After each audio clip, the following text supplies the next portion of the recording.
Hello guys, ఏంటి ఎప్పుడు మీ ఇద్దరు కదా ఉంటారు, ఎవరి కొత్త కంటే అనుకుంటారేమో. అసలు మా ముగ్గురం చిన్నప్పటి నుంచి ఒకటే స్కూల్, ఒకటే డిగ్రీ, ఒకటే ఇంటర్ అనమాట. ఇంక దీనికి రీసెంట్గా పెళ్ళి అయిపోయింది. సో అత్తరింటికి వెళ్ళి ఆషాఢమని చెప్పి వచ్చింది. చాలా రోజుల తర్వాత వచ్చింది కదా అని చెప్పి నూడిల్స్ అవన్నీ ఎప్పుడు ఏం తింటామని చెప్పి ఇందులోకైతే మంచిగా ముగ్గురం దూరిపోయినాము. ఇక్కడైతే మేము మంచిగా 2 chicken buns, 1 chicken puff order ఇచ్చాము. నాకైతే మాత్రం నేను తింటుంటే చికెన్ బన్ చాలా బాగుంది. మా రాతకి కూడా బాగానే నచ్చింది. మా దీపకు అసలు చికెన్ బన్నే నచ్చలేదంటే ఏం బాగుందని చెప్పి అలా చూస్తుంది. ఇంకా అది డెజర్ట్ తిన్నానని చెప్పిందని మా ఇద్దరికి చెప్పుకున్నాము. అసలు మా ఇద్దరు సగం సగం అదే తినింది తిన్నని చెప్పి. నాకైతే మాత్రం నాది నచ్చలేదు, కానీ ఆ బటర్ స్కాచ్ చాలా బాగుందనమాట. ఇంకా మంచిగా వీళ్ళని చూసాక నా మనసు చాలా హ్యాపీగా ఉంది. చాలా రోజుల తర్వాత వీళ్ళని కలిసాను.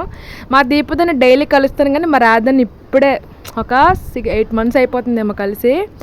ఇంకా మంచిగా పానీపూరి కూడా తినేసి అలా కౌరులు చెప్పుకొని బయటకైతే వచ్చేసాము. మా రాత ఇంటికి వెళ్ళిపోయింది. మా దీపుకి ఎంత తిన్న ఆకలి తీరలేదంట. ఇంకా ఏం చేస్తామని చెప్పి పక్కన నుండి కబాబ్స్కి అయితే పట్టుకెళ్ళిపోయినాను. నాకైతే మాత్రం కబాబ్స్ అంటే చాలా ఇష్టం. మీకు కూడా ఇష్టమైతే మంచిగా కామెంట్ చేసి మన ఛానల్ సబ్స్క్రైబ్ చేయండి. Bye guys.